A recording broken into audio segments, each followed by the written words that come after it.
Buenas tardes a todos. Son impuestos que entran dentro de la imposición indirecta que hay aquí en España, pero y es bueno conocerlos, saber que existen, tener principios básicos, pero tampoco vamos a profundizar excesivamente en ellos.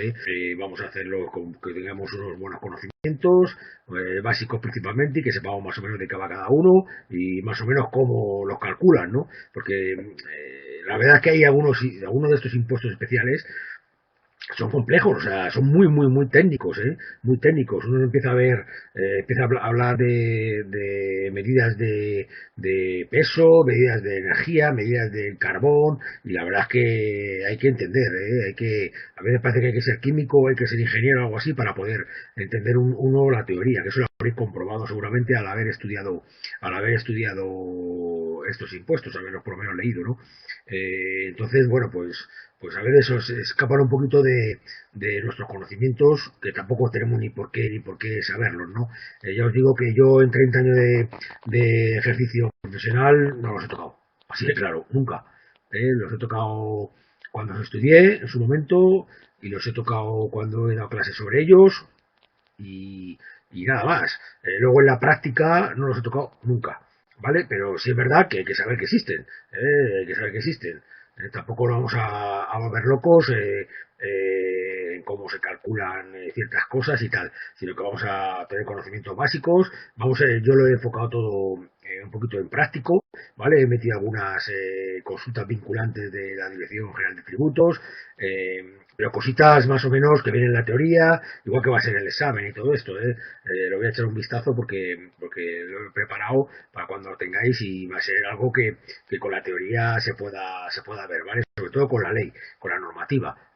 Principalmente es ir a la normativa, trabajar un poquito. Ya sabéis que son impuestos muy cortos de normativa. Si os dais cuenta, no tienen articulado, a lo mejor tienen 8 artículos, 7 artículos, 6 o 10. Son muy cortos, pero muy complejos en algunas cosas, ¿eh? Y luego son muy difíciles de localizar. Hay impuestos que son muy difíciles de localizar. Cuando se produce el devengo, cómo se calcula más, pero si se devenga o no se devenga, son complicados algunas veces saber cuándo se producen estos impuestos, ¿vale? Nosotros no vamos a remangar ni a profundizar, vamos a tener unos conocimientos como tenemos que tener, no es lo mismo que la declaración de la renta o el impuesto sobre sociedades Oliva, donde tenemos que profundizar y tenemos que controlar realmente, porque lo vamos a ver día a día y porque tenemos que ser expertos en esos. A mí nadie me ha llegado a mi despacho y me ha dicho, oye, quiero ver que me expliques el impuesto del carbón o el impuesto de... Hombre, si yo tengo una empresa que la asesoro para tema de carbón, ¿qué ocurre? Pues lo primero que hago es pegarme una buena empollada de estos impuestos y profundizar mucho. O sea, está claro. O sea, cuando uno se dedica a asesorar en el tema fiscal, tenéis que tener en cuenta que no tenéis que saberos todos los impuestos de memoria. Hombre, yo el IRPF, sociedades, IVA y tal, pues, hombre, y los autonómicos sí, porque los he utilizado mucho y porque da muchas clases de autonómicos, pero no los locales, los especiales y algunos de estos no tenéis que ser expertos ni mucho menos en estos impuestos. O sea, a mí cuando me entran clientes, antes de que me entre el cliente, muchas veces cuando citas y tal igual, normalmente el cliente te viene de parte de alguien, ¿no? Entonces hay que ser listo y saber de qué sector viene, porque hay algunas, bueno, pues sí, el 80% o 90% de las consultas que te hacen, pues las saben, ¿no? Porque realmente yo manejo casi todos los sectores, ¿no? Pero por ejemplo el carbono no lo manejo, el sector de la electricidad no lo manejo, ¿qué más? El hidrocarburo no lo manejo, o sea, hay algunas cosas que no las manejas. Entonces, ¿qué ocurre? Porque tendrías que empollar bien ese sector, o por lo menos hay que ser listo y anticiparse, empollarse un poquito ese sector para cuando tu cliente lo tenga delante y te haga pregunta, porque no te des cuenta bueno, pues que no sabes, ¿no? Porque se supone que él viene a que le asesores, ¿no? Entonces, en estos impuestos son esas cosas. A mí nunca me entra nadie a que le asesore de un impuesto especial en 30 años, o sea que es lo que hay, pero sí hay que saberlos, hombre, como fiscalistas tenemos que saberlos, tenemos que por lo menos tener conocimientos básicos de ellos. Pero son impuestos, ya os digo, que se leen un poco con dificultad, se leen un poco con dificultad en algún momento, son muy cortitos, pero son complejos, son complejos, no os creáis bueno, que son fáciles. Os he traído la segunda pizarra hay una factura de electricidad, ¿vale? Real, vamos, de mi casa, además, concretamente, donde podemos ver cómo aplica, en este caso Iberdrola, que es, o Endesa, no sé cuál es, Iberdrola, que es, cómo aplica el impuesto en nuestra factura de la luz, ¿vale? Porque ellos lo pagan, pero luego te lo repercuten al cliente, ¿vale? Vamos a ver, voy a intentar hacer un ejercicio de cada impuesto, vamos a ver un ejercicio teórico, práctico, sobre todo son teóricos, porque aquí práctico pues hay alguno, ¿no? Pues tampoco me quiero poner a calcular tipos de impositivos de cigarros, de puros, o sea, eso es una locura.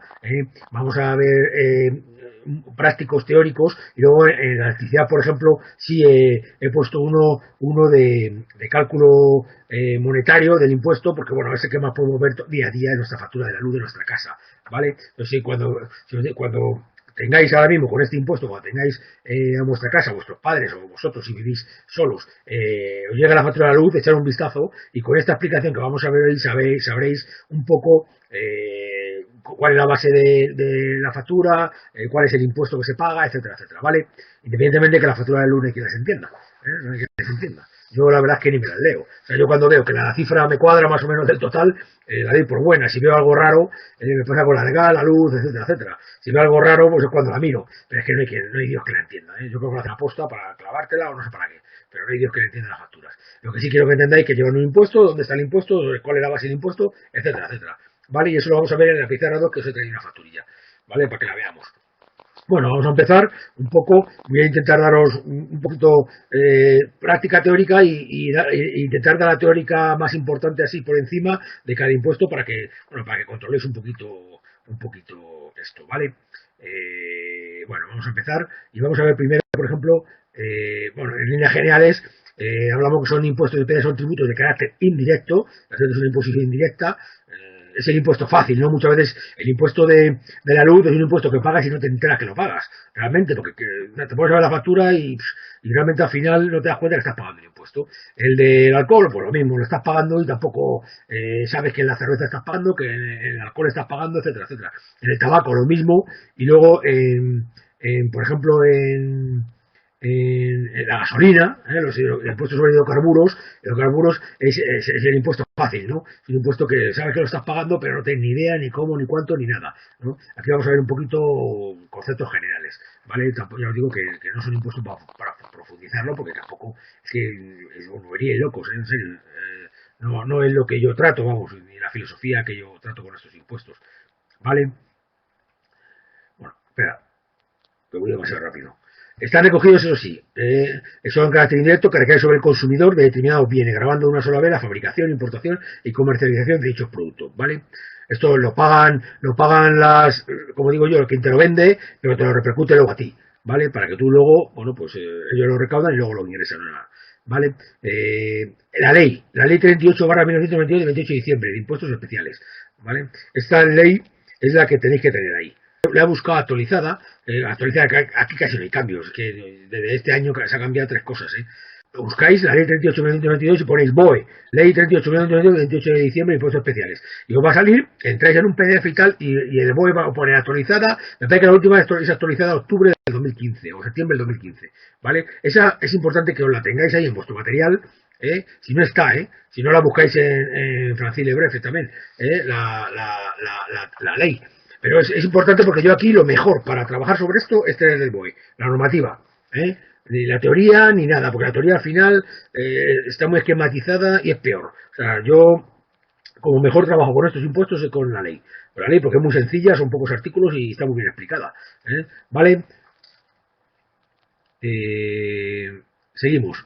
Impuestos especiales. ¿Cuáles son los impuestos especiales? Impuestos especiales de fabricación, que son los de alcohol y bebidas alcohólicas, los de hidrocarburos y los labores del tabaco, el tabaco en sí. Luego tenemos el impuesto especial sobre determinados medios de transporte, que cuál es el impuesto de matriculación, famoso. Este es el impuesto de matriculación famoso. El impuesto de cuando nosotros matriculamos un vehículo, ya sea nuevo o sea un vehículo que traemos de fuera y hay que matricularlo aquí, o con matrícula turística o lo que sea, es el impuesto que pagamos. ¿Vale? Este impuesto se paga pues dependiendo de las emisiones y tal, que lo vamos a ver un poco así por encima, pero para que veáis cómo lo pagan, ¿vale? El impuesto especial sobre el carbón y el impuesto especial sobre la electricidad, que es lo que vamos a ver en la factura. Vamos a ver más o menos un ejemplo de más o menos cada uno, me parece que tengo, sí, un ejemplo de cada uno, y no un ejemplo, vamos a ver un poquito al ver el ejemplo este práctico, trabajamos un poquito sobre la normativa de cada impuesto. ¿Vale? Seguimos. Vamos a empezar sobre el impuesto especial sobre el carbón. Imaginaros, el impuesto especial sobre el carbón, como no te trabajéis o te da una cliente y una minería, no lo vais a ver en vuestra vida. Pero bueno, vamos a ver qué existe y cómo se aplica. Dice, un empresario nos plantea si su negocio relativo al carbón que desarrolla en toda España se ve sujeto también al impuesto sobre el carbón por las ventas o entregas realizadas en Canarias. ¿Vale? Y si realiza una venta a una empresa de Luxemburgo que a su vez lo vende a un cliente alemán, ¿qué pasa? Entonces dice, este ejercicio es una consulta vinculante a la Dirección General de Tributos V 1995/10 del 13 de septiembre del 2010. Si la quise encontrar, viene mucho más con 4 o 5 páginas y tal. Pero yo la he resumido fácilmente. Aquí lo que está diciendo es si por entregar, por vender a Canarias, una venta realizada en Canarias, si entra dentro del el impuesto entra dentro de este territorio. Si Canarias entra dentro del territorio del devengo del impuesto del carbón, ¿vale? Y luego habla de que se lo vendemos a una empresa de Luxemburgo que se lo vende a un cliente alemán. Vamos a ver qué pasa con esto. Yo pido la normativa es esta, este es el BOE, ¿vale? Ley 38/1992 de 28 de diciembre de impuestos especiales. Jefatura del Estado, BOE número 302 de 22 de diciembre del 92, referencia a BOE tal. Artículo 76. ¿Qué dice el artículo 76? Dice ámbito territorial de aplicación. El impuesto especial sobre el carbón se exigirá en todo el territorio español, excepto en la comunidad autónoma de Canarias y en las ciudades de Ceuta y Melilla. Bueno, pues yo creo que está clarísimo, ¿no? Está clarísimo. En virtud de este artículo no está sujeto a dicho impuesto, ya que en Canarias no es exigible el impuesto especial sobre el carbón. ¿Vale? Entonces, como veis, hemos ido al artículo 76 y nos dice que este impuesto no se exige en Canarias, ni tampoco en Ceuta y Melilla. ¿Vale? ¿Qué está sujeto al impuesto? Es la puesta en consumo, la puesta a consumo de carbón en el ámbito territorial. Ya te digo, que no es de Canarias, ni Ceuta y Melilla. ¿Vale? Y luego dice, está sujeta la primera venta o entrega de carbón, la primera venta o entrega de carbón efectuada, ¿vale? El autoconsumo de carbón también está sujeto y dice que se presume que el carbón ha sido objeto de puesta a consumo cuando los objetos pasivos no justifiquen su destino dado el carbón producido, importado o adquirido, ¿vale? No están sujetas al consumo el que, pues cuando lo envías fuera del ámbito territorial de aplicación del impuesto, ahí no está sujeto, ¿vale? Tampoco el autoconsumo, pero dentro de las instalaciones. Yo tengo una empresa de carbón, pero utilizo carbón para mis instalaciones y no lo vendo fuera, tampoco está sujeto, ¿vale? Más cosas que os puedo ir diciendo. ¿Quiénes son sujetos pasivos del impuesto? Los productores, extractores, importadores o adquirientes comunitarios de carbón, ¿vale? Y los empresarios revendedores. ¿Cuándo se devenga? Se devenga en el momento de que se ponga a disposición del adquirente, ¿vale? La base imponible está constituida por el poder energético del carbón, objeto de las operaciones sujetas expresado en gigajulios. O sea, como veis, en gigajulios. Yo no me acuerdo ya lo que era un gigajulio. Pero bueno, está en gigajulios, ¿vale? Y el tipo impositivo, bueno, el carbón destinado para usos profesionales tiene un precio y el destinado para otros usos tiene otro precio, ¿vale? Es un poco el resumen que os hago del impuesto del carbón. Hemos contestado. No hay más, es que no tiene mucha más historia. Lo que pasa es que, bueno, luego es complejo, ¿no? Hay consultas vinculantes que yo estoy viendo que son complejas, ¿vale? Entonces, en este caso, nos vamos a centrar. Hemos dicho que una empresa de carbón le vende en Canarias el carbón y está preguntando si el impuesto sobre el carbón está se devenga o está sujeto en Canarias. Ya os hemos dicho que el artículo 76 dice que no, ¿vale? Y había otra pregunta. Se lo vendíamos a una empresa de Luxemburgo para que a su vez se lo vendía a un cliente en alemán, ¿vale? Alemán. Entonces, vamos al artículo 79, que dice, como veis, aunque ponga 70 y tantos, estamos hablando de que a lo mejor el carbón va del artículo 72 al 79, o sea que tampoco tiene muchos más. El 76 es el ámbito de aplicación y el 79 son las exenciones. Dice, estará exenta la primera venta o entrega efectuada a empresario que destine el carbón a su reventa en el ámbito territorial de aplicación de impuesto. Ahí no encaja, porque ya no estamos dentro del territorio de aplicación del impuesto. Estará exenta la primera venta o entrega efectuada a empresario que destine el carbón adquirido a su envío a un destino fuera del ámbito territorial de aplicación del impuesto.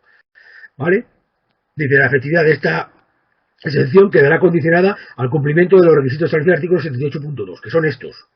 ¿Vale? Significa que si el envío tiene lugar con destino al territorio de la comunidad, tiene que demostrar, tiene que acreditar que está dentro de la comunidad, ¿vale? Que está registrada como dentro del Estado miembro. Y si va fuera, pues lo que pone aquí, tenemos que demostrarlo mediante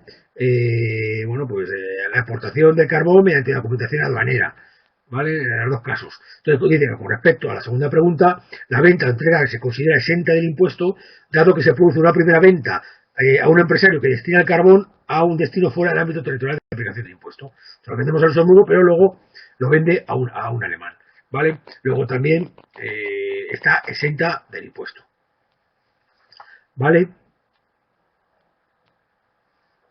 No, sobre este ejemplo, bueno, pues ha sido un poco teoría aplicada, y no voy a dar mucho más de lo que es el tema del carbón. ¿Alguna duda sobre esto?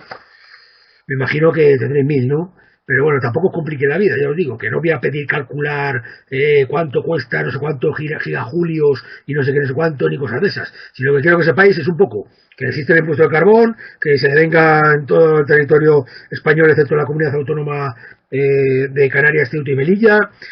Bueno, pues que está lograba la primera entrega, ¿vale? La puesta a consumo de este carbón y que lo pagan los productores, aunque luego lo recarguen al consumidor.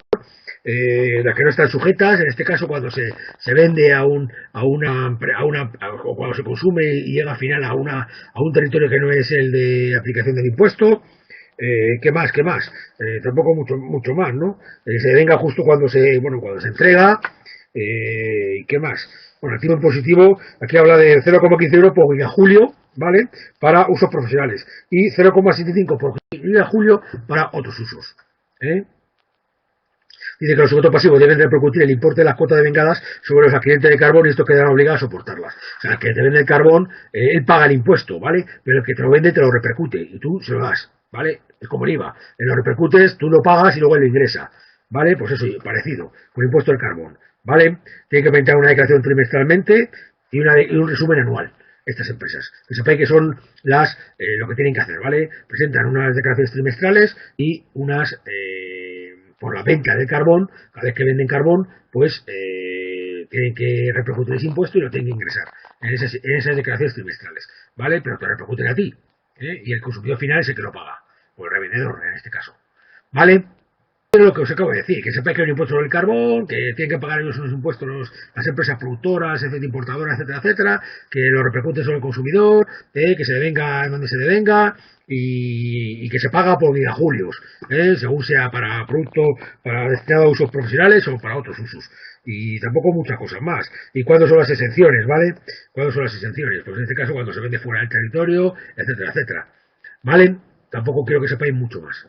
Ni os voy a pedir más, para que sepáis, ¿vale? No volváis locos buscando y profundizando y empollando. Aprenderos un poquito, leeros la normativa, los artículos, subrayar lo que destaca, que os digo dónde se exige, lo que no está sujeto, las que están exentas, cuándo se devenga, quiénes son los sujetos pasivos, y la base imponible y cuál es el tipo. Y se acabó. No hay que llegar a mucho más, ¿vale? Seguimos. Bueno, este es más interesantillo porque lo vemos más a diario. Lo vemos a diario y vamos a ver la factura esa. Dice una empresa eléctrica, en este caso, vamos a ver, antes de entrar en el tema de la empresa eléctrica, deciros, bueno, que también es un tributo de naturaleza indirecta, que grava el suministro de energía eléctrica, ¿vale? Suministro de energía eléctrica para su consumo, se aplica en el territorio español. Aquí no hay, excepto Ceuta y Melilla y Canarias, también se paga en Ceuta y Melilla y Canarias, ¿vale? Es la única diferencia que hay con el respecto al anterior. Está sujeto al impuesto, es el suministro de energía eléctrica a una persona, a una entidad que adquiere la electricidad para su propio consumo, ¿vale? Está exenta la energía para las Fuerzas Armadas, relaciones diplomáticas, etcétera, como siempre ya sabéis. Lo que están exentos de impuestos, pues aquí algunos no pagan el impuesto a la luz, porque se dedican a estas cosas, ¿vale?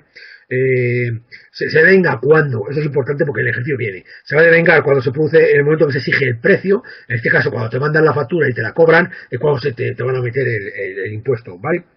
¿El tipo positivo cuál es? Es el 5,11269632%. Fijaros, para que veáis, el 5,11269632%, que lo vamos a ver aquí, ¿vale? Ellos ya lo repercuten al cliente y luego ya lo ingresan. Y punto, con las autoliquidaciones, etcétera, etcétera, etcétera. Y nada más. Entonces vamos a ver un poco la práctica. Dice, una empresa eléctrica factura a un cliente en base al siguiente concepto. Potencia contratada, 5,5 kilovatios, por 2 meses por 1,6 euros. Ya sabéis que lleva, la factura lleva una potencia contratada y un consumo. Y un consumo de 816 kilovatios hora por 0,12 euros. Detalles el importe de la factura teniendo en cuenta la cuota del IVA al 21%. ¿Vale? También esto lleva IVA, igual el carbón. Luego dice, si la facturación es mediante recibos bimensuales con vencimiento los días 5 de los meses de enero, marzo, mayo, julio, septiembre y noviembre, como te cobran, ya sabéis que la luz te la cobran cada 2 meses. ¿Cuándo se produce el devengo del impuesto? Bueno, pues vamos a averiguarlo. Dice, tipo positivo, sin perjuicio de lo establecido, el artículo 99, sin perjuicio de lo establecido en el apartado de este artículo, el impuesto seguirá el tipo de, aquí lo tenemos, de 5,11 tal. Esto es lo que se paga de impuesto, ¿vale? En porcentaje. Por ciento, sobre la base. La base es la potencia más el consumo. ¿Vale? Bueno, aquí te habla otra serie de cosas, pero principalmente lo que vamos a ir es a eso. Aquí dice que para usos industriales, se conceden Estados Unidos los siguientes, decía para usos de alta tensión, etcétera, etcétera. ¿Vale? Pues vamos a irnos a la parte práctica, que es lo que nos interesa. Dice, el consumo de energía y la potencia contratada son los dos conceptos que constituyen la base imponible del impuesto. ¿Vale? O sea, que sepáis que es la potencia y el consumo. No solo el consumo, sino la potencia. Es el artículo 99 de la ley. Y en potencia contratada, 17,60 euros. Porque lo hemos calculado. Lo que hemos hecho ha sido multiplicar los 5,5 kilovatios por 1,6. ¿Vale? Nos da 17,60 euros. El consumo, 97,92. Y vamos a calcular el impuesto de la electricidad, que es el 5,11, 26, 96, 32 sobre 17,60 y 97,92. Y a eso, a todo esto, le calculamos el 21% del IVA. O sea que el IVA se calcula sobre la potencia, sobre el consumo y sobre el impuesto en sí. ¿Vale? O sea que realmente esto lleva doble tributación. Nosotros cuando pagamos la luz en casa, estamos pagando los impuestos. ¿Os dais cuenta? Porque claro, somos consumidores finales y no nos lo vamos a poder deducir. Si esto fuera la luz de nuestro negocio, de nuestras oficinas o de nuestro almacén, sí nos podríamos deducir el IVA y el gasto. Pero si es nuestra casa, estamos pagando dos impuestos con la luz, para que veáis. Estamos pagando, sí, impuesto sobre impuesto, aunque os suene así, impuesto sobre impuesto. La base del IVA, como veis, es esta, que es la potencia, el consumo y el impuesto. 25,50. Total factura 146. O sea que la luz estamos pagando el 5,11% sobre la potencia del consumo y el 21% sobre la suma de los tres. ¿Vale? O sea que estamos pagando, por eso la luz aquí dicen que en España la luz es de los sitios más caros que hay de Europa, porque estamos pagando dos impuestos. Y a mí el 5,112 este me parece caro, o sea, me parece caro. Tampoco estamos hablando de cantidades pequeñas, y aún así estamos hablando de que son 5,91 euros en cada factura. Pero joder, como tenga factura de luz de 1.000 euros, de 1.500 euros, pues ya la cosa se sube más, la cosa se sube más. ¿Vale? Vamos a ver una factura, aquí, a ver si la puedo ver bien, porque claro, la he escaneado. Vamos a ver, aquí está. Creo que la vais a poder ver bien, aquí está. Vamos a ver, a centrarnos un poquito más. A ver si me llevo el centro yo primero. Aquí, ¿veis?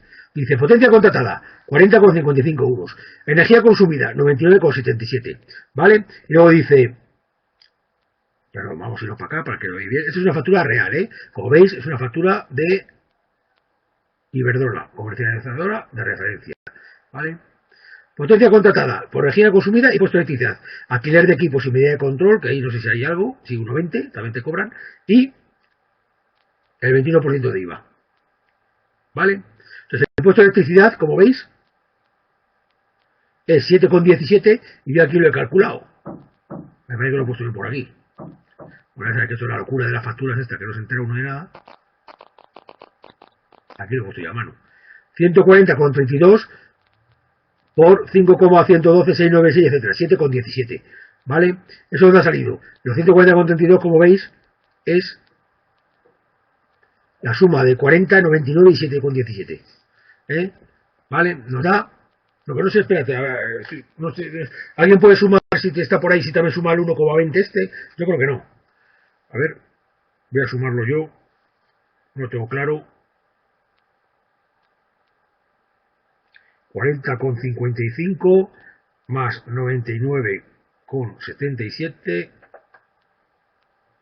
más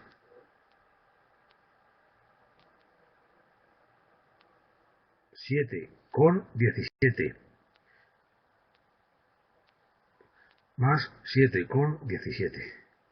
147,49. Sí, suma todo, ¿vale? El IVA suma todo. ¿Eh? El IVA suma todo. O sea, el IVA la ha calculado, los 148,79, esto que viene aquí, es la potencia, el consumo, el impuesto y el alquiler.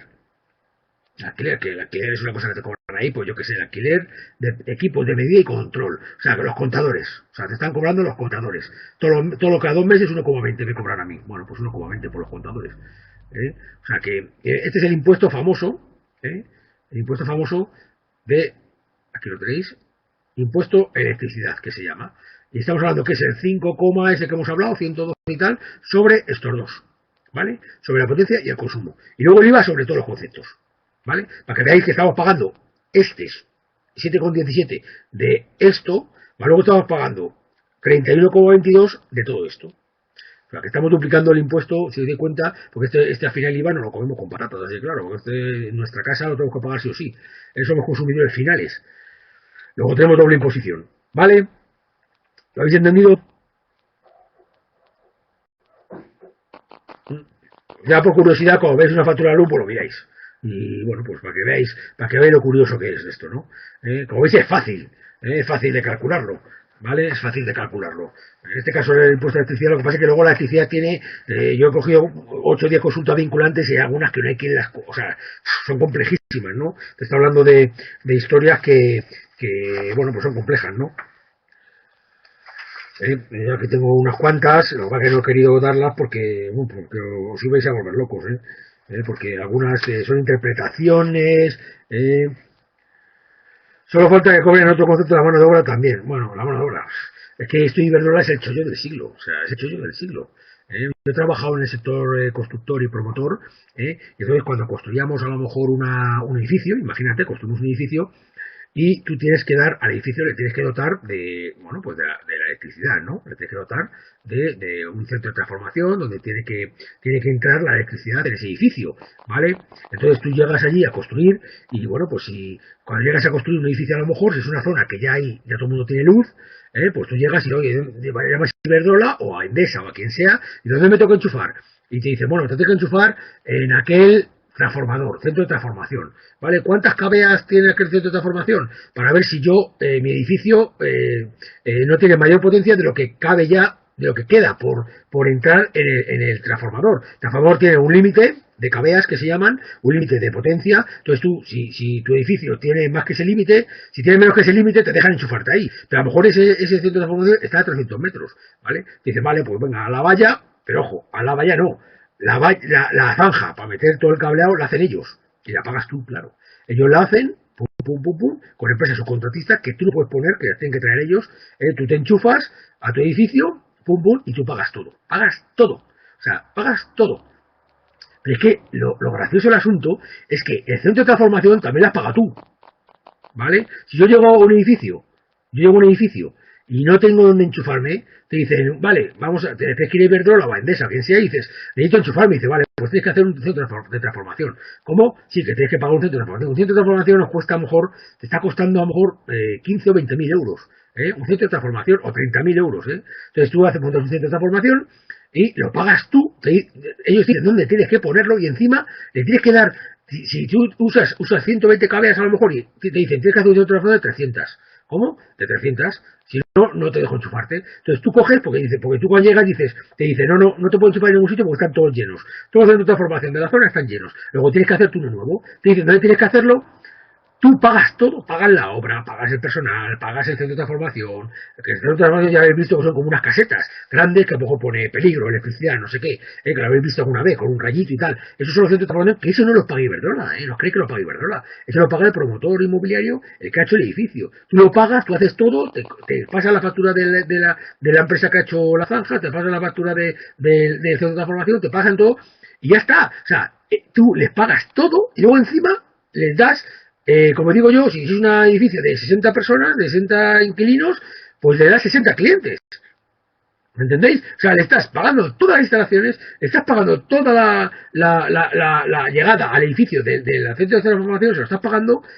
Yo alucinaba, claro, cuando lo vi por primera vez, pero es así como funciona. Y encima le estás poniendo los clientes. Y ellos nada más que hacen, pum, llegar, pues, ojo, los transformadores también los pagas tú, ¿eh? Todos los transformadores que miran a ver cuánto ha gastado, eso lo pagas tú también, ¿eh? Derecho de enganche, claro que sí. Es que los pone el promotor y luego los paga, el que se engancha los paga el cliente. Lo paga el cliente. O sea, el promotor paga todo el cuadro de contadores, los paga el que ha hecho el edificio. Luego nada más que llegue Iberdrola y hace lo de precinta, hace plum, ala, y a cobrar. Y al día siguiente ya está poniendo la mano por no poner un duro. O sea, sí, por generar la energía, vale, muy bien, pero no ponen un duro. Y luego encima te dicen, si te quieres enganchar, para darte de alta son 150 euros, o 200, no sé cuánto será ahora. Encima te cobran, y dicen, joder, pero ¿por qué cobráis? Si dijimos que no habéis dicho nada, solo llegar, precintar el contador y ponerlo en marcha. Porque toda la obra y todo lo ha hecho el promotor del edificio. Pues así funciona el tema eléctrico, para que sepáis. Y luego encima, bueno, el impuesto te lo cobran, pero el impuesto no es para ellos, el impuesto es para el Estado, en este aspecto. O sea, ellos te lo repercuten a ti, claro, ellos no pierden, ellos te cobran la luz, te lo repercuten y luego ellos lo ingresan al Estado, ¿vale? O sea, que ellos en ese aspecto no ponen un duro. Pero para que veáis que encima de que pagar los impuestos, es el negocio del siglo. Las eléctricas es una pasada, o sea, una auténtica pasada. O sea, ya os digo que tú le pones el cliente, le pagas la obra, le pagas todo, le pones encima, si tú has montado lo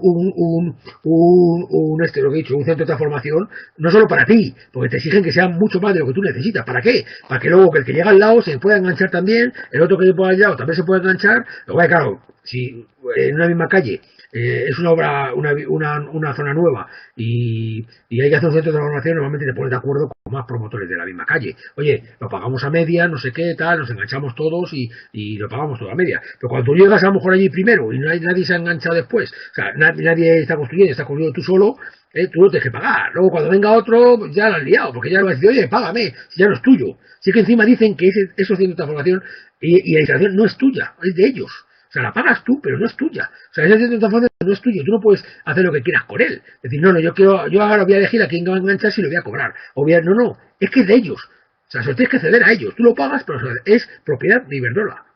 O sea, imaginaros el asunto. O sea, el negocio del siglo.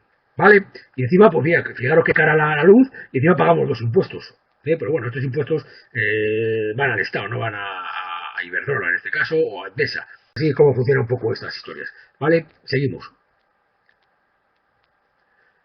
Bueno, dice, el impuesto se devengará en el momento en que resulte exigible la parte del precio correspondiente a la energía eléctrica suministrada en cada periodo de facturación. Bueno, pues en este caso es muy fácil, ¿no? En nuestro caso se devengará los días 5 de los meses de enero, marzo, mayo, julio, septiembre y noviembre. ¿Vale? Los días 5 porque hemos dicho que, a ver, vamos a repetirlo, porque la factura, los recibos vencen el día 5 de los meses de enero, marzo, mayo, julio, septiembre y noviembre, ¿vale? Bueno, por los días que vencen el recibo, no la factura en sí, vas a ver que primero te cobran el recibo y luego viene la factura. Normalmente primero te cobran y luego viene la factura. Pasa con Telefónica, pasa con las eléctricas, etcétera, etcétera. Nunca te viene la factura y luego te pasa el recibo. A ti el día tal te cobran y luego a los 4, 5, 6, 7, 8 días recibes la factura, ¿vale? En principio se devenga con el recibo, porque claro, es que entonces te lo cobran. Se tiene que devengar ahí por narices. ¿Vale? Impuesto especial sobre la labor del tabaco. Bueno, pues esta es otra historia que es, bueno, pues la labor del tabaco, que son los cigarros, los cigarritos, que llaman los cigarrillos, la picadura paliar y los demás tabacos para fumar. Esto es un impuesto que realmente lo que grava es el transformar el tabaco y convertirlo en tabaco para fumar. Que no sea medicinal, porque sea medicinal está exento, etcétera, etcétera. ¿Vale? Pero el tipo impositivo es pues, para cigarro, cigarrillo, picadura, lleva un porcentaje diferente, ¿vale? Unos al 15,8%, que estoy viendo aquí, otros a un tipo porcentaje al 51%, etcétera, etcétera, ¿vale? Tienen que estar exentos los labores de tabaco que se destinen a, bueno, pues a desnaturalización de fábricas, que se destinen a otras cosas, ¿vale? Pero bueno, aquí lo que vamos a ver un poco es qué puede ocurrir cuando puede pagar o no puede pagar un impuesto del tabaco. En este caso decimos que en marzo del 2012 en un depósito fiscal de la del tabaco se han producido dos siniestros, ¿vale? Un incendio que se han quemado 75.000 cajetillas y el otro siniestro ha consistido en un robo de 50.000 cajetillas. Y dice que si están sujetas al impuesto las 125.000 cajetillas desaparecidas, ¿vale? Y otro ejemplo es si una persona física cultiva tabaco y busca un fabricante para que transforme las plantas de tabaco en picadura paliar apta para ser fumada con intención de no comercializarlo y destinarlo a consumo propio, que si estaría sujeta a dicha picadura al impuesto. ¿vale? La primera es una sentencia del Tribunal Económico Administrativo Central del 1 de marzo de 2006, esta, lo que es una sentencia de aquí arriba, que fue al juzgado, porque, bueno, pues ahora veis por qué, y la otra es una consulta vinculante de la Dirección General de Tributos, esta, V1369 del 12 de 2012. Pues vamos a ver qué dice. Dice, supuesto de no sujeción. Dice, además de los supuestos contemplados en el artículo 6 no estará sujeta al impuesto la fabricación y la importación de la bola de tabaco que se destruyan bajo el control de la administración tributaria. Que se destruyan bajo el control de la administración tributaria, ¿vale? De forma de condiciones que establezca reglamentariamente y tal y cual. Entonces dices, bueno, entonces, está muy claro, las 75.000 cajetillas desaparecidas a consecuencia del incendio no están sujetas al impuesto, ¿vale? Siempre que ha quedado perfectamente acreditado que haya sido un incendio, hubiera sido provocado, etcétera, etcétera. Entonces, claro, yo, como no la voy a comercializar y van a salir al mercado, lo que quiere decir esto es que como no se van a comercializar y van a salir al mercado, no se paga impuesto por ello. ¿Vale? Han desaparecido, se han destruido y no van a salir al mercado. ¿Pero qué ocurre con las 50.000 cajetillas desaparecidas? Pues aquí es donde hubo la movida judicial. Que decían que a consecuencia del robo, la administración tributaria viene considerando a reserva de lo que pueden determinar los tribunales que están sujetas al impuesto, dado que los productos desaparecidos determinarán siendo objeto de consumo, que la ley pretende gravar. Se debería acreditar que el robo se ha desviado su destrucción o inutilización, o bien la imposibilidad de su comercialización y consumo. O sea, que lo que te están diciendo esta sentencia es decir, a usted la han robado. Luego quiere decirse que estas cajetillas van a ir al mercado y se van a consumir. Y como esto, lo que está sujeto realmente es el consumo del tabaco, ¿vale? Pues consideramos que se tiene que pagar por ellas, por las 50.000 cajetillas, ¿vale? Consideramos. Es algo que me acredites que esas 50.000 han acabado en el mar, ¿vale? O en un pozo, y no se van a poder consumir. Pues demostrarme después que no se van a consumir, que no van a volver al mercado, ¿vale? Un poco es así. Se paga por diferentes tipos de tabacos, etcétera, etcétera, etcétera. ¿Vale? Como veis, es un poco ir a los artículos, son preguntas que te vas a los artículos y un poco lo interpretas y lo pones. En este caso ya os digo que es una sentencia del Tribunal Económico Administrativo Central. O sea, que el que ha recurrido esto, o el que ha denunciado, ha demandado, yo me imagino que el Estado le habrá cobrado las 50.000 cajetillas, o las 125.000 cajetillas, no lo sé, ahora no me la he leído, no la tengo fresca, no sé si la tengo aquí, pero me imagino que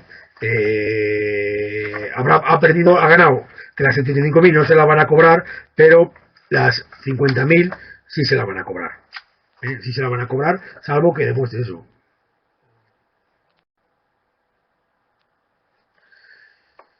Bueno, aquí lo que te dicen del control lo que dicen cuando el control de la administración tributaria se refiere a que ellos no que controlen, ellos te van a inspeccionar, ¿vale? Lo que se dice cuando se dicen control es que te inspeccionan. Entonces van a ver si realmente se te han quemado, van a comprobarlo, van a ir, cuando se te quema en el estanco, en el almacén, pues llamarás, se lo dirías a Hacienda y tendrán que ir para que comprueben, o tendrás que un peritaje, los bomberos, etcétera, etcétera, y tendrán que peritar que realmente ha sido un incendio y que los bomberos no digan que ha sido provocado ni cosas de esas, sino que ha sido un incendio fortuito, etcétera, etcétera, y que esté perfectamente acreditado, porque la gente tributaria te va a poner pega, pero bueno, yo creo que tampoco te va a poner pega, yo creo que la ley, yo quiero que se me ha quemado el estanco y tengo el tabaco, se me ha quemado el tabaco, ¿cuánto se ha quemado usted? Hombre, tendrás que tener un peritaje, ojo, tendrás que tener un peritaje, porque si no puedes decir que se te han quemado mucho más cajetillas de las que se te han quemado, ¿vale? Entonces tiene que haber un peritaje en ese aspecto, entonces, un peritaje para que la administración se lo crea, si no, pues igual que dice 75.000 puede decir 200.000, ¿vale? Entonces no es así. Aquí habla de depósitos fiscales o interior de las fábricas. Normalmente es el interior de las fábricas en este caso. Seguimos.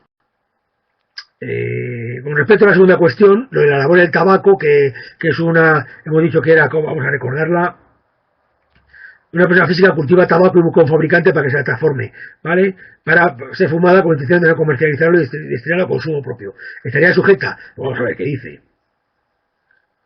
Y respecto a la segunda, el capítulo 2 de la ley tal del 20 de diciembre de medidas sanitarias frente al tabaquismo y reguladora de la venta, suministro y consumo de los productos de tabaco, dice que la venta y suministro al por menor de productos de tabaco solo puede hacerse en la red de expendidurías de tabaco o a través de máquinas expendedoras situadas en establecimientos con las autoridades administrativas oportunas. O sea que está comiendo una ilegalidad, que manda a una fábrica para que le haga tabaco y lo consuma él sin pagar impuestos, realmente sin ilegal, ¿eh?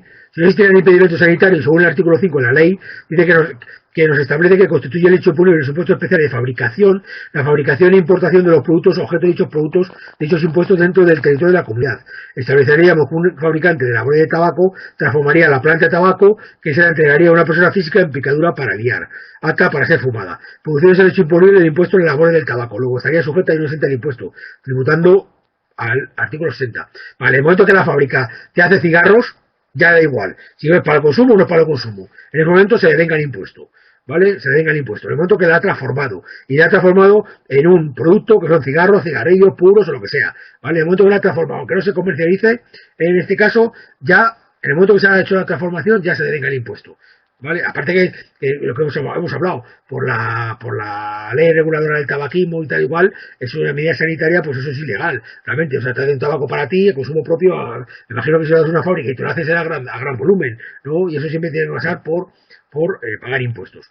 Pasa con este tabaco ilegal de contrabando y esas cosas, eso es lo mismo. ¿Por qué es más barato? Porque no paga impuestos. Porque no se ha declarado Hacienda y entonces no paga impuestos. Entonces dan libres de impuestos. Se ahorran la parte de impuestos del tabaco y entonces te lo venden más barato.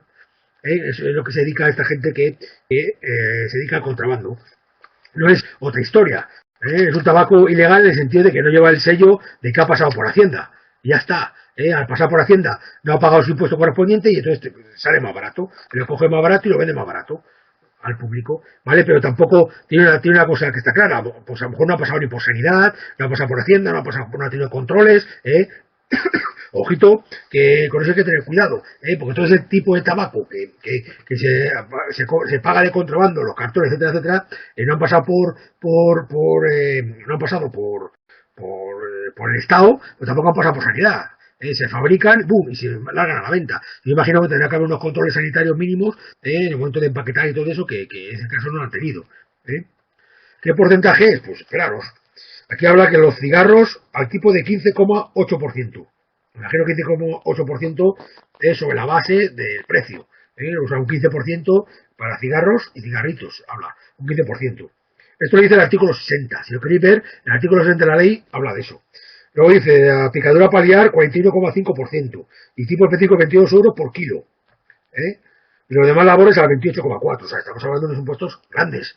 Estamos hablando, por eso el contrabando merece la pena. Porque si te están cobrando un 20 y tanto por ciento, un 30%, un 15, un 51%, y no lo pagas, pues el tabaco te da barata. En una cajetilla que vale, no sé, 3 euros, pues que no pagues a lo mejor un 40% de impuestos, pues te hace que esa cajetilla valga más barata. Que pueda venderse a lo mejor en 2. Y que es mucho. O sea, que los impuestos sí son importantes. ¿Vale? Y bueno, hay una especificación que habla de cuando se importa labores de tabaco conducida personalmente por viajeros mayores de 17 años procedentes de países terceros, siempre que no superen 200 cigarros o 50 cigarros o 200 cigarrillos. O sea, si te pillan en avión, en un aeropuerto, con más de estas cantidades, pues te lo van a requisar. Pues, o sea, que te dejan llevar una parte mínima. ¿Vale? Esto está en el artículo 61 también. Es importante que lo leáis porque es interesante. ¿Vale? El fabricante, sujeto pasivo de impuestos sobre la base del tabaco, tendría que repercutir este impuesto sobre la persona física cultivadora, liquidar y pagar las cuotas tributarias correspondientes.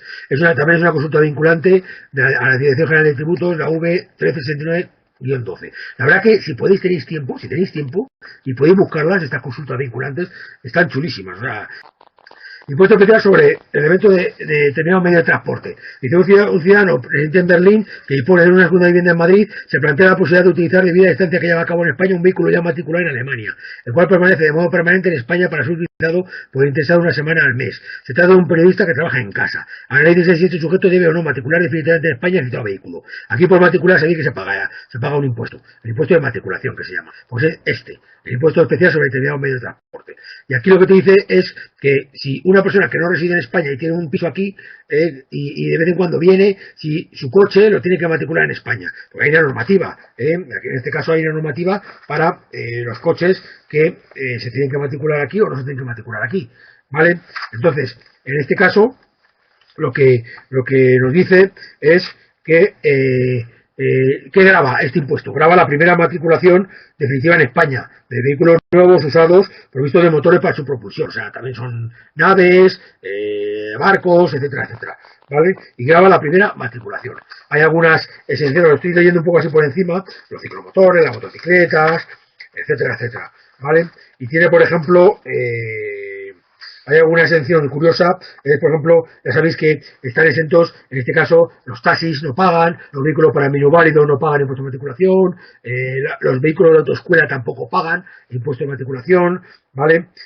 Los impuestos que se dedican a los coches que se dedican para alquiler tampoco pagan, impuesto de matriculación, que ahí hacen un truco, no sé si lo sabéis, que indica al año, si lo vendes al año ya está exento. Entonces hay algunas empresas que compran vehículos, lo meten como alquiler y luego te lo venden y tal y cual, con un contrato privado, para no pagar, para que te haga más barato y ellos no paguen impuestos de matriculación. Luego hay uno que es por familias numerosas. Habla de que tienes una bonificación del 50% si la familia es numerosa y lo mantienes durante 4 años, igual que los impuestos de los minusválidos tienen una vez que tenido un vehículo anteriormente 4 años antes y que ese vehículo lo mantenga durante 4 años. Y hay casos curiosos, dice un matrimonio, uno es minusválido y se lo vende al otro y tal y cual. Aquí tributa, aquí ahí se venga, hombre, pues si ha pasado menos de 4 años, sí, porque en el momento que cambia de titular, tú tienes una bonificación por este impuesto, vale, no pagas el impuesto. Y si antes de los 4 años, en cualquier caso, que no pagues el impuesto, ya sea un coche de autoescuela, un taxi, lo que sea, en el momento que tú pagas el impuesto, si dentro de los 4 años siguientes se lo vendes a alguien, ¿vale? Se lo vendes a alguien, tienes que devolver esta exención, la tienes que devolver, ¿vale? Te dan 4 años, ¿vale? En este caso, vamos a ir a una disposición adicional primera de la ley, donde dice que deberán ser objeto de matriculación definitiva en España los medios de transporte nuevos usados a que se refiere la presente ley cuando se destine a ser utilizados en el territorio español por personas o entidades que sean residentes en España o que sean titulares de servicios situados en España. O sea, en el momento que tú tengas aquí residencia o tengas o seas titular de un establecimiento, tienes que tener tu vehículo matriculado aquí. ¿Vale? Tienes que tener tu vehículo matriculado aquí. ¿Vale? Deberán ser objeto de matriculación definitiva en España los medios de transporte nuevos usados a que se refiere cuando se destinen a ser utilizados en territorio español por personas o entidades que sean residentes en España. O sea, tú no puedes tener un vehículo con matrícula extranjera circulando por aquí, verdad que no sé cuántos días te dan, no son 40 días, creo que la ley dice que son 40 días que puedes ir con esa matrícula, pero o te vas de España o con el vehículo o lo tienes que matricular en España, ¿vale? Como ellos comprueben que has estado más de 40 días, te multan, claro. Tienes que matricularlo. Si tú vas a residir aquí, tienes que matricularlo, ¿vale? Aquí dice, puesto que el internado no es residente en España, la cuestión de la idea será determinar si la segunda vivienda que el sujeto posee en Madrid puede o no considerarse como establecimiento situado en España. Pues bueno, vamos a verlo. Dice, si bien, en principio, lo que simplemente es una vivienda no tiene por qué tener carácter de establecimiento permanente, al efecto de la imposición personal, si lo que se presenta como vivienda constituye total o parcialmente un lugar donde el cual se desarrolla una actividad económica, entonces cabría la posibilidad de calificarlo como establecimiento. Bueno, aquí lo que vamos a dilucidar es para que tengas que matricularlo tienes que ser residente o que tengas una estancia permanente. El que tengas un piso aquí y vivas en Bruselas o vivas a donde sea, no te dice que tengas una estancia permanente. Luego no puedes tener un vehículo y tenerlo aquí, salvo que tú aquí te des de alta en Hacienda con el 036 diciendo que aquí tienes un negocio, que tienes un despacho, que tienes una oficina, etcétera, etcétera. Y lo vincules a ese vehículo, o mejor dicho, digas tú que estás trabajando aquí en España, ¿vale? Entonces ese vehículo ya sí te valdría, ¿vale? Tienes que tener estancia permanente o que estés trabajando aquí. Si no, no puedes matricularlo. ¿Vale? Que sepáis que este es el impuesto de matriculación famoso. Y estos impuestos, tengo aquí los tipos, pues estos tipos van por emisiones de CO2. Te dice que vehículos no superior a 120 gramos kilómetro, tanto, a 120 gramos kilómetro entre 120 y 160, tanto, entre 160 y 200, tanto. O sea, pagáis por emisiones de CO2, ¿vale? Y los tipos son, bueno, pues son desde el 4,75, el 9,75, el 14,75 o el 12. El 12 ya son cuando tienes un vehículo de gasolina o de diésel que es muy potente y que echa muchas emisiones. O sea que pueden ser impuestos, el 14,75 estamos hablando de impuestos. Esto lo tenéis en el artículo 70. ¿Vale? En el artículo 70 tenéis los tipos impositivos. Es interesante leerlo. En el artículo 70 tenéis los tipos impositivos. En este caso habla de que el más caro es el epígrafe 4 y el 9. El epígrafe 4 habla de vehículos con emisiones mayores de 200 gramos por kilómetro. ¿Vale? Y el 9 habla de 8 y 9. Motocicletas con emisiones mayores de 140 gramos kilómetro. También. Bueno, yo lo que aquí quiero que sepáis es que existe el impuesto de matriculación, que va con el tema de emisiones de CO2 y que es sobre la primera matriculación que se hace del vehículo. ¿Vale? Ya sea de primera mano o de segunda mano. Te puedes traer un coche de extranjero y lo tienes que matricular aquí, si lo quieres llevar por España. ¿Vale? Entonces ahí vuelves a pagar impuesto de matriculación sobre la factura que te haga el que te la ha vendido en el extranjero. ¿Vale?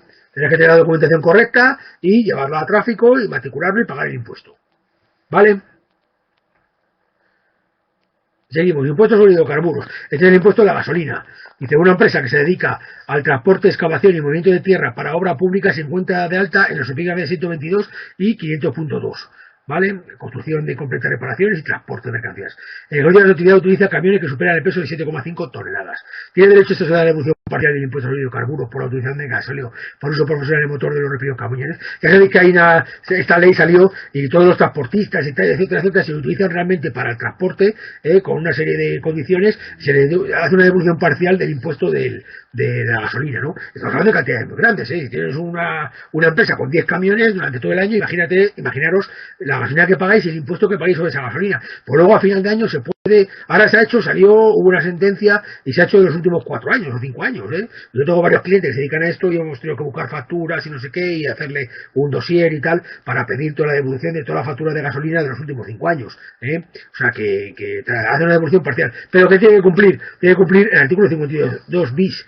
Tiene que los titulares de los vehículos en el apartado que cumpla los requisitos establecidos en el mismo tendrán derecho a una devolución parcial de impuesto sobre el carburante satisfecho o soportado respecto al gasolio de uso general que ha sido utilizado como carburante en el motor de aquellos.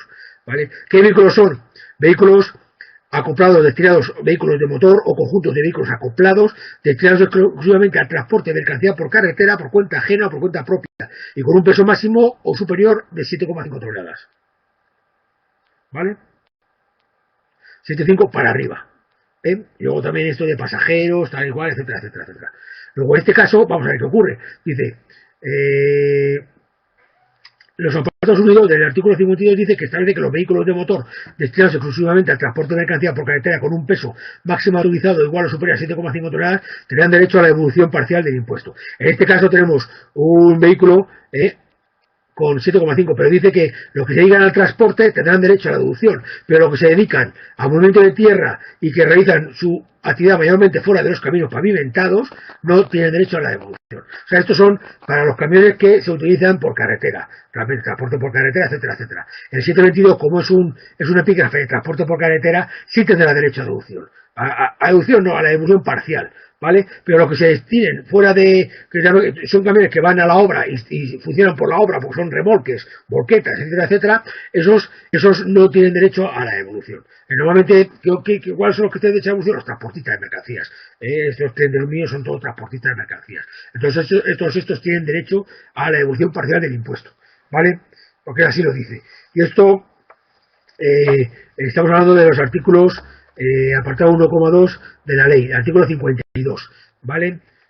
O sea que yo vuelvo a decir que esa devolución parcial, porque te devuelven de la gasolina, del gasóleo que tú has pagado, ¿vale? Te devuelven parte, el gasóleo general que tú has pagado, te devuelven parte del impuesto que tú has pagado. O sea, te cogen todas las facturas de gasolina que has tenido durante el año, ¿vale? Entonces, esas gasolinas tienen un importe pagado a precio pagado, y sobre eso te devuelven parte del impuesto. ¿Vale? Tú la solicitas y te devuelven parte del impuesto pagado en todos los litros de gasolina que has echado durante todo el año. Siempre demostrando, claro, que eres transportista, que has utilizado ese gasoil para carretera y es el gasoil estándar que echas en una gasolina, ¿vale? En una gasolinera. Esto hace poco hubo una sentencia y salió, porque yo me acuerdo que el año pasado hace 2 años, fue cuando mis clientes de transporte y tal y cual me pidieron, oye, mira, échame una mano y tal, porque tengo que pedir la devolución del impuesto y tal. Sabían ellos más que yo, o sea, tengo que pedir la devolución del impuesto de carburante y tal y cual, porque ya sabes que ha salido una sentencia que nos ha dado la razón y tal y cual. Entonces lo que hicieron fue, se cogimos toda la factura de los últimos 5 años, que fue, y bueno, se suma, ahí me imagino que suman los litros, el precio, y te devuelven sobre esos litros, te han metido un impuesto y te devuelven parte de ese impuesto.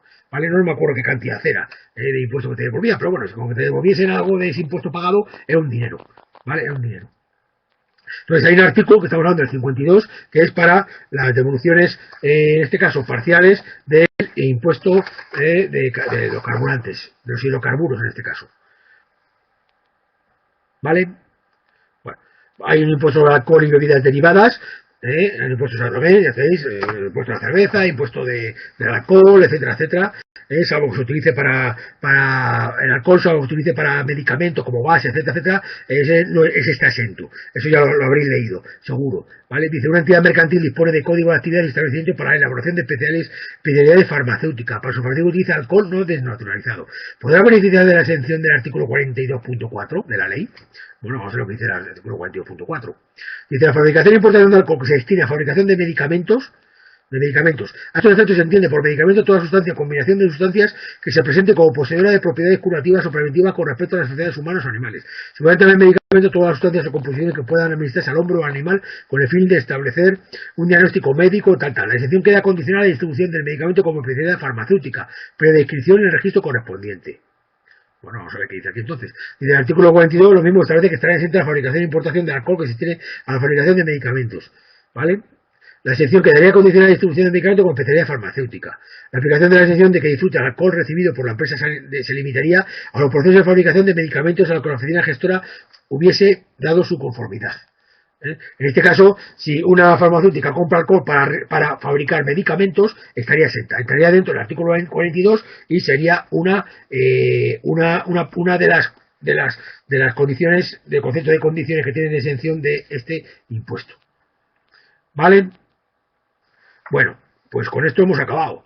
Como hemos visto un poco rápido, pero si exportas alcohol, pues depende para lo que sea, la exportación del alcohol. Tendría que profundizarlo, pero depende para lo que sea.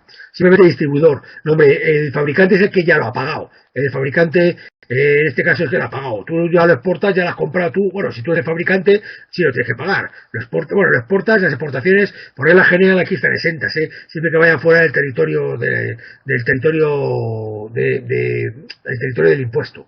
¿Vale? Del territorio del impuesto. Entonces, ya sabéis que todas las exportaciones están exentas de IVA. En este caso del impuesto, salen fuera no se consumen aquí, salen fuera, estarían exentas, en este caso, ¿vale? Porque salen fuera del territorio de aplicación del impuesto. Y estaría exento. También estaría exento de IVA porque es una aportación, en este caso, ¿vale?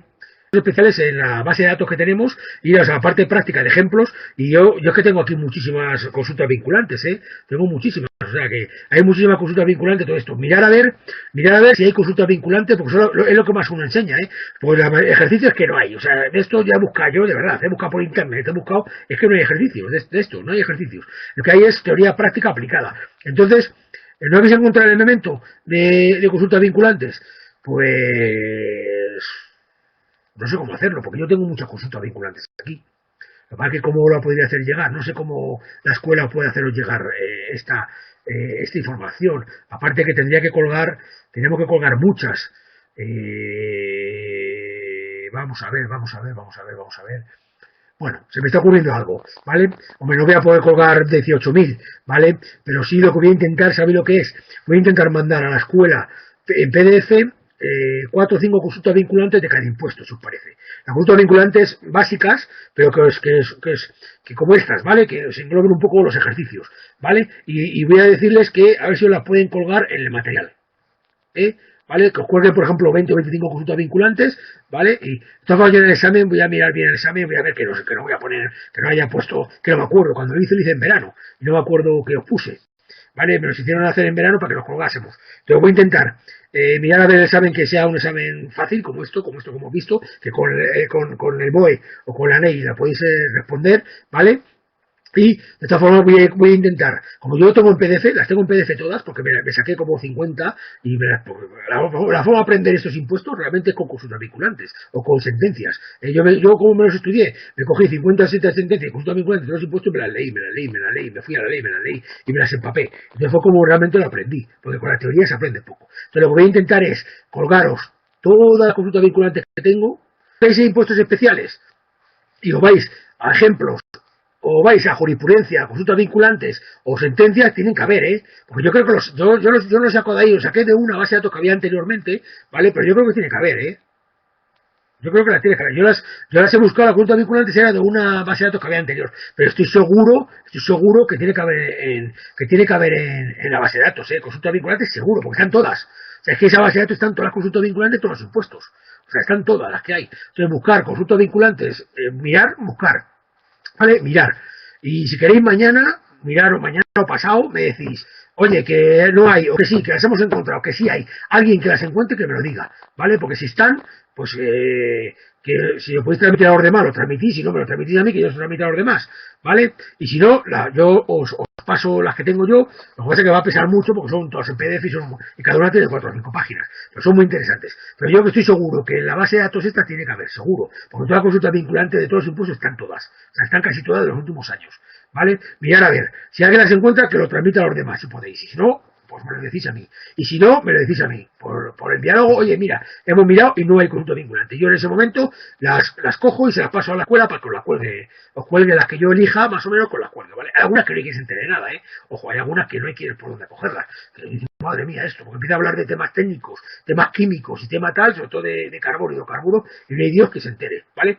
Pero yo si os paso las que yo me he enterado y que yo son las más básicas, ¿vale? Pero de todas formas, transmitírmelo, ¿vale? Transmitírmelo si no las encontráis, ¿vale? Venga, pues encantado otra vez y nos vemos en la próxima. Y buenas noches.